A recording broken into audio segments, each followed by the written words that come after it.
एक नया इतिहास लिखेंगे। मित्रांनो नमस्कार, मी ज्ञानेश वाकुळकर. लोकजागर इंडिया चॅनल आपण बघत आहात आणि खुल्लम खुल्ला बात करेंगे मध्ये आपण चर्चा करत आहोत एका वेगळ्या विषयावरची. खरं म्हणजे मराठीमध्येच बोलतो आहे मी, कारण विषय महाराष्ट्राशी संबंधित आहे. त्यावर व्हिडिओ हिंदीमध्येही करीन, पण प्रामुख्यानं असं आहे की 26 आणि 27 जुलैला सेवाग्राम इथं 2 दिवसाचं एक शिबिर पार पडलं, ज्यामध्ये प्रामुख्यानं उद्याचा महाराष्ट्र कसा असावा या संदर्भात चर्चा करण्यात आली. एक साधारणतः 17 ते 18 जिल्ह्यामधले लोक आले होते. आम्ही 50 लोकांची निवडक 50 लोकांची तयारी केली होती. नियोजन तसंच होतं, पण पहिल्या दिवशी 65 लोक होते आणि दुसऱ्या दिवशी 100च्या वर लोक होते. महाराष्ट्र प्रदेश काँग्रेस कमिटीचे अध्यक्ष माननीय हर्षवर्धनजी सपकाळ यांनी प्रामुख्यानं मोलाचं मार्गदर्शन केलं आणि त्यातून एक गोष्ट निश्चित झाली, म्हणजे ठरलं, त्यांनी जाहीरच केलं की यानंतर अशीच शिबिरं संपूर्ण महाराष्ट्रामध्ये 36 जिल्ह्यामध्ये घेतली जातील आणि ती लोकजागर अभियान आणि काँग्रेस पार्टी यांच्या संयुक्त विद्यमानं घेतली जातील. युवकांना जोडलं जाईल, बाकी लोकांना जोडलं जाईल, असं सर्वांना उद्याचा महाराष्ट्र कसा असावा या विषयावरती चर्चा होणं, चिंतन होणं आणि नवा कार्यक्रम ठरवणं, तो लोकांपर्यंत जाणं, ठरवला असेल तर तो लोकांपर्यंत जाणं हे महत्त्वाचं आहे. आणि त्या अनुषंगानं आपण महाराष्ट्राच्या संदर्भात आपण बोलतोच की बाबा देश धोक्यामध्ये आहे, लोकशाही धोक्यामध्ये आहे, संविधान वाचवायचं आहे. पण महत्त्वाचा मुद्दा असा आहे की संविधान वाचवायचं म्हणजे नेमकं काय करायचं हे आपल्याला ठरवावं लागेल ना. बरेचदा आपण संविधान बचाना आहे, संविधान को बचाना हे आपण म्हणतो, सगळेच म्हणतात, पण नेमकं काय करायचं? ते संविधानाला तुमच्या मारणार आहेत, संविधानाला उद्ध्वस्त करणार आहेत, तुमची न्यायव्यवस्था उद्ध्वस्त करणार आहेत, तुमच्या शाळा बंद करणार आहेत, तुमच्या युनिव्हर्सिटीज बर्बाद करणार आहेत, तुमचे पाठ्यक्रमामध्ये भेसळ करणार आहेत, इतिहासामध्ये भेसळ करणार आहे. हे सगळं ते करणार आहे, त्यांचं ठरलेलं आहे. ते वेगळे कसे वागतील? साप सापाच्या पद्धतीनं वागणार, चोर चोराच्या पद्धतीनं वागणार, डाकू डाकूच्या पद्धतीनं वागणार. मग पोलिसांनी पोलिसाच्या पद्धतीनं वागलं पाहिजे ना. मुख्य मुद्दा हा आहे, गावानं गावाच्या पद्धतीनं वागलं पाहिजे ना. गावातल्या लोकांनी जागं राहिलं पाहिजे ना. याची जबाबदारी कुणाची? आणि म्हणून या दृष्टीनं राजकीय पक्ष काही आपल्या भूमिका घेत असतात, राजकीय पक्ष आपली काही मांडणी करत असतात, पण त्यांच्यासोबत सामाजिक संस्थांची देखील काही जबाबदारी आहे. आणि समाजामध्ये काम करणाऱ्या चांगल्या चांगल्या लोकांनी किंवा ज्यांच्याकडे काही विचार आहेत अशा लोकांनी सुद्धा सकारात्मक पद्धतीनं बोलण्याची गरज आहे, सकारात्मक पद्धतीनं नियोजन करण्याची गरज आहे. केवळ महात्मा फुले काय म्हणाले, बाबासाहेब आंबेडकर काय म्हणाले, महात्मा गांधी काय म्हणाले, तुकडोजी महाराज काय म्हणाले, तुकाराम काय म्हणाले, कबीर काय म्हणाले, बाबासाहेब आंबेडकर काय म्हणाले, एवढं बोलून चालणार नाहीये. आम्हाला कार्यक्रम द्यावा लागेल. आतापर्यंत आम्ही चळवळी ज्या पाहतो आहोत त्यामध्ये प्रामुख्यानं अमुक एका विशिष्ट समूहावरती टीका करणं एवढंच, पण त्यांचा धंदा असतो आहे ना, त्यांचं कामच ते आहे ना. चोर चोराच्याच पद्धतीनं वागणार, डाकू डाकूच्या पद्धतीनं वागणार, साप सापाच्या पद्धतीनं वागणार. तुम्ही त्याला दूध पाजलं म्हणून साप कधी अमृत हे नाही करणार, तो डंखच मारणार, डंख मारला की विषच पेरणार, तुमच्या शरीरामध्ये विषच जाणार ना. तर हे आपण सापाला दोष देण्याच्या ऐवजी आपण त्या सापाचा बंदोबस्त काय करत आहोत? तुम्ही केवळ दूध पाजलं म्हणून मग बोंबलत नका बसू की बाबा आम्ही दूध पाजलं सापाला, आम्ही त्याची पूजा केली नागपंचमीच्या दिवशी, पण सापानं आम्हाला डंख मारला. हे आतापर्यंतच्या आपल्या चळवळीमध्ये प्रामुख्यानं अशा प्रकारे सुरू आहे. हे रडगाणं आता आपल्याला थांबवावं लागेल, आपल्याला ॲक्शन प्रोग्राम द्यावा लागेल, आपल्याला ब्ल्यूप्रिंट तयार करावी लागेल, आपल्याला ब्ल्यूप्रिंट तयार करावी लागेल.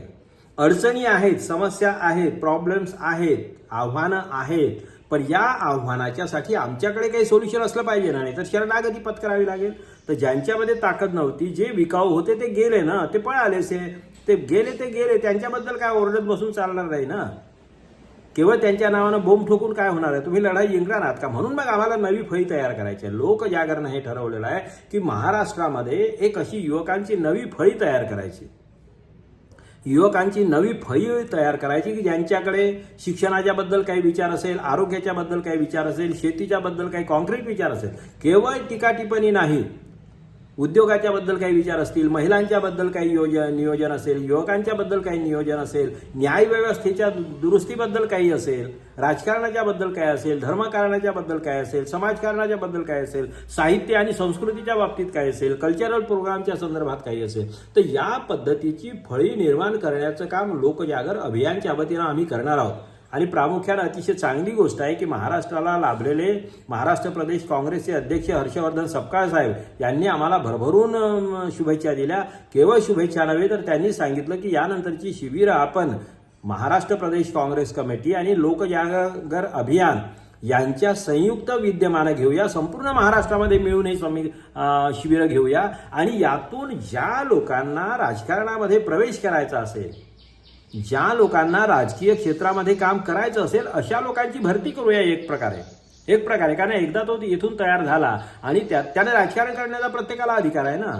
असं नाही आहे की बा यानं जाऊ नये, त्यानं जाऊ नये, अमक्यानं जावं, असं नाही आहे. राजकारण हे वाईट आहे, राजकारण बदमाशांचा खेळ आहे असं आपण म्हणतो, पण हे अतिशय चुकीचं आहे.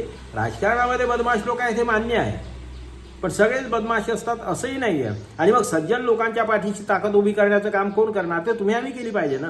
आपण केवळ बोलणार, कोणाला मतं आपण बदमाशांना देणार आणि त्याच्याकडून अपेक्षा इमानदारीची करणार, असं कसं होईल. बेईमानाला मतदान करणार तुम्ही, बेईमानाला आमदार खासदार करणार, धर्माच्या नावावरती, जातीच्या नावावरती, गावाच्या नावावरती, भाषेच्या नावावरती तुम्ही प्रादेशिक वाद वगैरे वगैरे अशा पद्धतीनं तुम्ही चुकीच्या लोकांच्या पाठीशी उभं राहणार आणि अपेक्षा मात्र त्यांच्याकडून सभ्यतेची करणार, असं होणार नाही.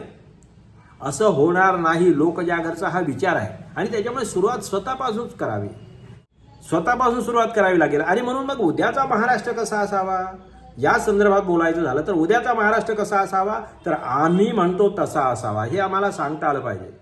उद्याचा महाराष्ट्र कसा असावा तर आम्ही म्हणतो तसा असावा. हे जरी खरं असलं तरी मग ते आम्ही म्हणजे कोण, आम्ही मध्ये कोण आले, हा महत्वाचा मुद्दा आहे. केवळ संविधान बचाव म्हटल्यानं होणार आहे का, हे याच्यासारखाच हा प्रश्न आहे की आम्ही म्हणतो तसा असावा, पण मग आम्ही म्हणजे कोण आणि तुम्ही काय म्हणता हे लोकांना माहिती असलं पाहिजे. याचा कार्यक्रम जनरली कुणाकडे नसतो जनरली, आणि म्हणून लोकजागरनं 13 कलमी कार्यक्रम आपला मांडलेला आहे. 232 पेजेसचं पुस्तक आहे. समतावादी हिंदू धर्म आणि नवा भारत अशा प्रकारचं ते पुस्तक आहे. 3 आवृत्त्या त्याच्या प्रकाशित झालेल्या आहेत. 4थी आवृत्ती आता लगेच लिखते आहे. आणि म्हणून या 13 कलमी कार्यक्रमामध्ये सगळ्या प्रकारे महाराष्ट्राची नवी मांडणी कशी असावी हे आम्ही देण्याचा प्रयत्न केलेला आहे. ते मी लिहिलेलं आहे. याचा अर्थ ते परिपूर्णच आहे असं मी म्हणणार नाही. त्याच्यामध्ये त्रुटी असू शकतात, काही ॲडिशन करावं लागेल, पण ते आपण सजेस्ट करावं या चर्चेमधून. पण ते अनेक लोकांनी फार त्याचं स्वागत केलेलं आहे, अनेक विद्वानांनी स्वागत केलेलं आहे आणि तो संपूर्ण देशामध्ये तो ड्राफ्ट ॲक्सेप्ट केला जावा अशा प्रकारचं त्यामध्ये आहे असं लोकांचं म्हणणं आहे. आदरणीय हर्षवर्धन सपकाळ साहेबांनी त्या सभेमध्ये ते पुस्तक उंचावून दाखवलं, सगळ्यांना दाखवलं आणि ते म्हणाले की आता आपल्याकडे कार्यक्रम कोणता तर या पुस्तकामध्ये दिलेला आहे, तो कार्यक्रम आपण घेऊन पुढे जाऊया. ही मोठी गोष्ट आहे, ही अभिमानाची गोष्ट आहे. अर्थात यामध्ये काय आहे, या पुस्तकामधले जे विचार आहेत ते काही मी सामान्य माणूसच आहे. महत्त्वाची गोष्ट की काही ते संतांच्याकडून आले, काही संविधानामधून आले, कोणी महापुरुषांच्याकडून आले, कोणा समाजसेवकांच्याकडून आले. या मातीमध्ये जे होतं त्यातलंच काहीतरी कलेक्ट करण्याचा आम्ही प्रयत्न केलेला आहे आणि त्यामुळे तो कार्यक्रम जर आपल्याला पसंत असेल तर तो आपण सुद्धा स्वीकारावा अशी विनंती आहे. ज्या मुद्द्यावरती आपण असहमत असाल त्याबद्दल बोललं पाहिजे, त्याबद्दल वाद नाही, दुरुस्ती करता येईल आपल्याला. आज 232 पेजेसचं पुस्तक आहे. वाटलं तर त्यातले काही कमी करता येतील, वाटलं तर त्यातले काही वाढवता येतील आणि त्यामुळे मग उद्याचा महाराष्ट्र कसा असावा तर आम्ही म्हणतो तसा असावा हे जसं खरं आहे ते आम्ही म्हणजे नेमके कोण हे सुद्धा डिसाईड करायचं आहे. आम्ही कोण हे सुद्धा डिसाईड करायचं आहे. कारण काही लोकांना दंगे करायचे आहे, काही लोकांना दरोडे घालायचे आहे, काही लोकांना भ्रष्टाचार करायचा, काही लोकांना अंबानी अदानीच्या घरामध्ये महाराष्ट्र घालायचा आहे, घशामध्ये घालायचा आहे, काही लोकांना दलाली करायची आहे आणि सर्वसामान्यांच्या शाळा उद्ध्वस्त करायच्या आहेत, त्यांचा रोजगार हिरावून घ्यायचा आहे. मग आम्हाला हे वाचवणारे जे लोक आहेत ते आम्ही भारताचे लोक असं जे संविधानाच्या प्रस्ताविकेमध्ये म्हटलेलं आहे तर ते आम्ही लोक, भारताचे लोक, मानवतावादी लोक, समतावादी लोक, संघर्षशील लोक, समाजवादी विचाराचे लोक, लोकशाहीवादी विचाराचे लोक, सर्व समावेशक विचाराचे लोक. मग ते प्रामुख्यानं मग आम्ही काँग्रेसच्या सोबत का तर काँग्रेसच्या सोबत असण्याचं कारण की काँग्रेस या पक्षाचा देशाच्या स्वातंत्र्याच्या लढाईमधलं योगदान फार मोठं आहे.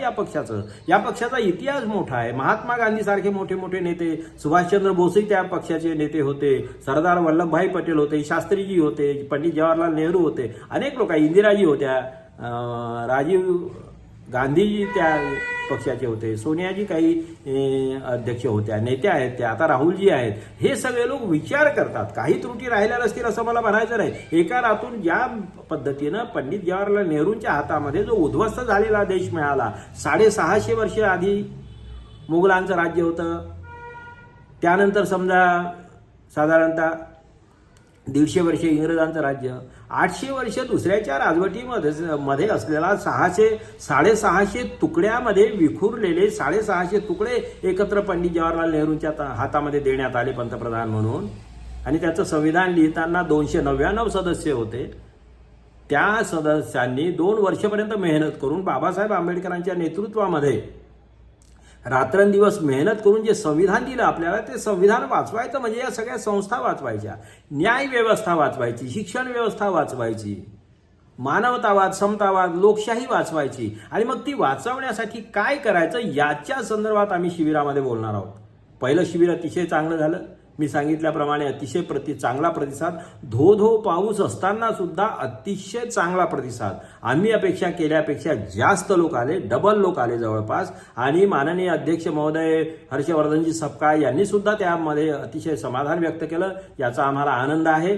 पुढचं शिबिर ऑगस्ट महिन्याच्या शेवटच्या आठवड्यामध्ये होईल, शनिवारी रविवारी असं होईल. ठिकाण वगैरे तुम्हाला सगळं सांगतो आम्ही. आपण बघत जरा लोकजागर इंडिया चॅनलला सबस्क्राईब करा, शेअर करा, लाईक करा. यातूनही विचार आपल्यासमोर येतील. पण काँग्रेस पार्टी, महाराष्ट्र प्रदेश काँग्रेस पार्टी आणि लोकजागर अभियान यांच्या संयुक्त विद्यमानं हे शिबिर होत आहेत. अनेक लोकांनी त्यामध्ये म्हटलं की आम्हाला यायची इच्छा होती पण आम्हाला येता आलं नाही. तर बरोबर आहे, स्वाभाविक आहे, मर्यादित संख्याही राहते आणि काही लोकांशी आम्ही संपर्क करू शकलो नाही पहिल्या शिबिराच्या वेळेस. दुसऱ्या शिबिराच्यासाठी हे महाराष्ट्र लेवलचं शिबिर असणार आहे, त्याच्यामध्येही संख्या लिमिटेड आहे. त्यामुळे ज्यांना यायचं त्यांनी आम्ही जे काही नंबर देऊ आधी दिलेले आहेत त्यांच्याशी संपर्क करा. आणि यामध्ये 2 लोकांचा अतिशय मनापासून म्हणजे त्यांचा उल्लेख करायला पाहिजे, आभारही मानलं पाहिजे.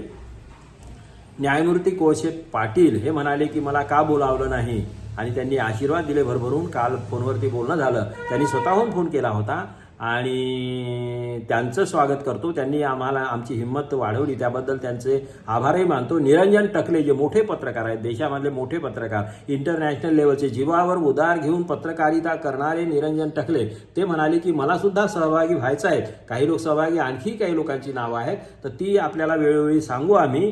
पण आपण तयारीत राहा. ऑगस्ट महिन्याच्या शेवटच्या शनिवार आणि रविवारी हे शिबिर होते आहे. तारखा लगेच आम्ही जाहीर करू. तारखा आणि ठिकाण एकदा फायनल झालं की ते जाहीर करू. आपण संपर्कात राहा. महाराष्ट्रामधल्या निवडक युवकांची साधारणतः 50 असा आम्ही एक ढोबळमानानं आकडा ठेवलेला आहे. पण बघूया, थोडंसं जास्त होईल, कमी होणार नाही. आणि त्यानंतर मात्र म्हणजे ऑगस्ट महिन्याच्या पुढच्या महिन्यानंतर आम्ही संपूर्ण महाराष्ट्रामध्ये जिल्ह्यामध्ये जिल्हा पातळीवरची शिबिरं घेणार आहोत. त्यामध्ये हेच विषय असतील की जिल्ह्याचं राजकारण कसं असावं, महाराष्ट्राचं राजकारण कसं असावं आणि पर्यायानं मग देशाचं राजकारण कसं असावं. आणि एक महत्त्वाची गोष्ट की लोकजागर इंडियाची कार्यकारिणी सुद्धा आम्हाला आता नव्यानं करावी लागणार आहे. नव्या लोकांना त्यामध्ये घ्यायचं आहे. युवा विंग सुद्धा ॲक्टिव्ह करायची आहे आम्हाला. आणि त्या दृष्टीनं काँग्रेस पक्ष हा सर्वसमावेशक पक्ष असल्यामुळे आणि त्यांचं नेतृत्व या देशाच्या स्वातंत्र्यासाठी त्याग करणारं नेतृत्व असल्यामुळे, काँग्रेस पक्षाचा मोठा त्याग असल्यामुळे, मोठी परंपरा असल्यामुळे आणि सर्वसमावेशक विचारधारा असल्यामुळे काँग्रेस पक्षाला समर्थन करायचं, त्यांना सहकार्य करायचं. आणि आमच्यामधले जे लोक राजकारण करू इच्छितात त्या लोकांना काँग्रेस पक्षामध्ये सामील व्हायला सांगायचं. अशा प्रकारची रणनीती ठरलेली आहे. त्याप्रमाणे आपलंही स्वागत आहे. समविचारी पक्षाचे लोक कोणी असो, समविचारी पक्षाचे, समविचारी संघटनांचे जे लोक आहेत त्या सगळ्यांचं स्वागत आहे. तिथे काही असं पक्षाचे बॅरियर्स नाही. फक्त एकच आहे की संविधान विरोधी लोक, धर्मांध लोक, विकृत लोक, गोडसेवादी लोक असे लोक आम्हाला नको, एवढी विनंती करतो. त्यामुळे अशा लोकांनी येऊ नये, येण्याचं काही कारण नाही आहे. ते नावं फिल्टर करूनच जाणार आहेत. पण आपलं सर्वांचं स्वागत आहे. काही सूचना असतील त्याही आम्हाला सांगा. आपण बोलत राहू, भेटत राहू. आपण बघत राहा लोकजागर इंडिया चॅनल. लाईक करा, शेअर करा, सबस्क्राईब करा, आम्हाला सहकार्य करा.